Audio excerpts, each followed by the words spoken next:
I can't know the details of what went on when I was in a 6.5-week coma, but my mom sure does. And in this episode, you will finally understand what took her from that to this in just 3 months. But before we get into all Welcome to episode 2 of Rise of the Phoenix and Lipgloss. Today, we are going to be talking about the coma. As you may already be able to tell, this was very difficult, so let's all clap for my mom for making this video for us. So, lady, would you like to introduce yourself? Yes, my name is Nobuso Timbu. I'm the mother to Shares the Petition, whom I love very much. I just want to catch us all up. Remember that I was in one hospital where my mom realized they did not have the capacity to treat Stephen Johnson's, as it is a rare condition and most health practitioners have never dealt with it. So I was moved from one hospital to another. And from the other, at that other hospital, they were cleaning you and they will dress you. They changed the dressing.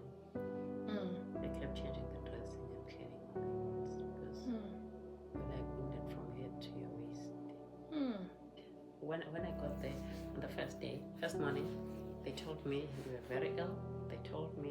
They explained to me how this Stephen Johnson syndrome and TN thing works, and they explained to me something that the doctor did tell me about the severity of the condition, and so they told me in simpler terms, it was like things are not promising, you may not make it. So I said to doctors, please don't do that, don't say that.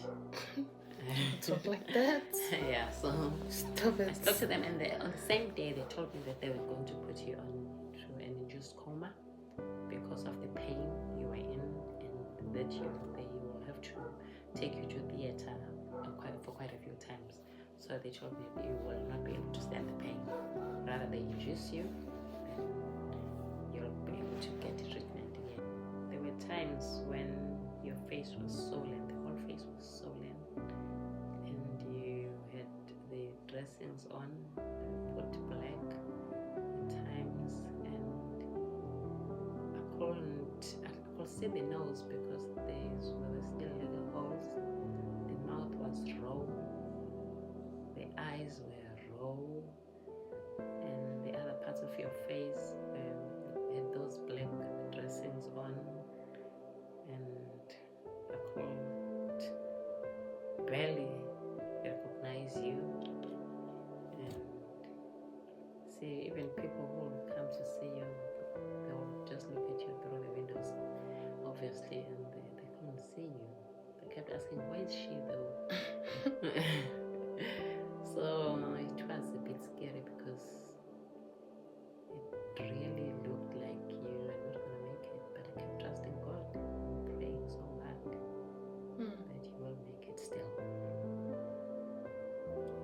just during those times. And the issue with the vitals, I could see the screen with all those numbers, but me being me, I don't understand those things even today. And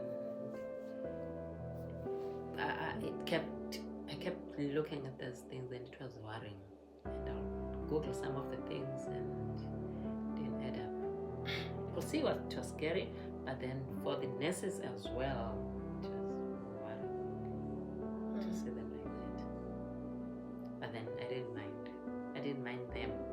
All I knew is my daughter will be okay, and I'll be gone with her one day. Delulu is the only Sandulu, okay? Because yeah, we are. The face was not as swollen at that time. I could see your face, and even people who didn't know you, they could recognize you. And the vitals were looking promising. You had started moving, and at times you'll just lift your body in a very scary way. Undertaker style. Yeah, so they started decreasing the dosages, especially the morphine. Yeah, the morphine. On that day, we came back and he was still asleep. And because I always wanted to to apply the ointment on your feet, your legs and your feet every day. So I did that in the morning, and you moved your feet. So I was happy. And wiggled my toes. your feet, not only the toes, the feet. Oh wow! So mobility. then we left. When you came back, you were still sleeping. Because I will talk to you in your sleep. So I spoke to you in your sleep, and after a few minutes, I think you started moving. You opened your eyes, you moved your head, you looked around. Wow! And you were so happy. Wow! And you gave me your hand. So I held your hand, and I told you where you are quickly because I knew you were confused. I've been doing that like since you went into hospital. Don't worry in hospital, but you'll wake up and we'll go home. You just have to hang in there. The doctors are doing their best. God is in control. You'll be fine. I'm here for you. If you wake up and I'm not here, it means I've just gone somewhere, but I'm coming back, but I won't leave you. So I think I told you that almost every day, so that because they told me you could hear me, so I wanted you to know that even if I'm gone, don't wake up and be like, where's she now? So I thought you'll remember. So I came to you and you gave me your hand. I held your hand. I was still in bandages still, but better. And you looked at me, turned around, you looked at your brother, and he was like, and he spoke to you. He said whatever he said to you. You wanted to talk, but he couldn't hear you. So frustrating. We tried talking to you, and you kept moving your lips, and you couldn't get what you were saying. Until we stayed and we were busy talking, and then you started showing us something like as if there's something on the bed. Oh yes, the phone. And we were like, what's that?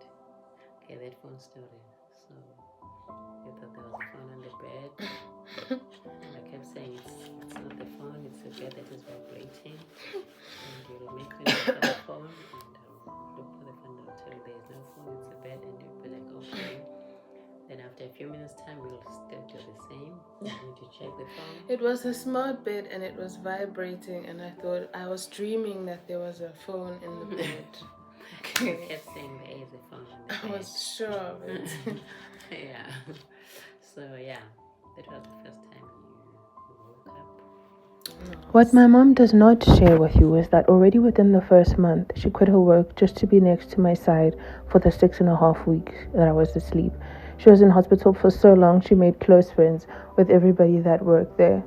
What my mother doesn't tell you is how aggressively faithful and hopeful she was, keeping the light on and telling everybody that I was going to be okay, even when I couldn't even breathe on my own. My mother was there for every first breath on my own, every first step. My mother would take me for walks so that I could learn how to walk properly again. My mother would give me the weights that I was using to exercise when I couldn't see, just so that I could lift them up and feel like myself again. Then my mother changed and dressed my wounds almost up till that as a 30-year-old, my mother changed my diaper. She doesn't tell you that she took me to every single specialist she could afford. Every single device that she could get me, she got me to make my life easier so that I could have vision, so that I could eat, so I can move better and be more comfortable. The support that you give us through the donations and our Back a Buddy campaign not only make our lives easier, but make the load in the life of a woman who life is testing in every way, shape or form possible so much more easier. As you can imagine, we are literally our mother's world. More than anything, I just want to make her proud. More than anything, I just want her to finally be at peace. Understand that this is how happy my mom is when she comes to see me in hospital, and I would like to thank each and every single donor for all that you do to make our lives so much easier. Ever wondered where somebody's spirit goes during a coma? Find out next time on Rise of the Phoenix and Lipgloss.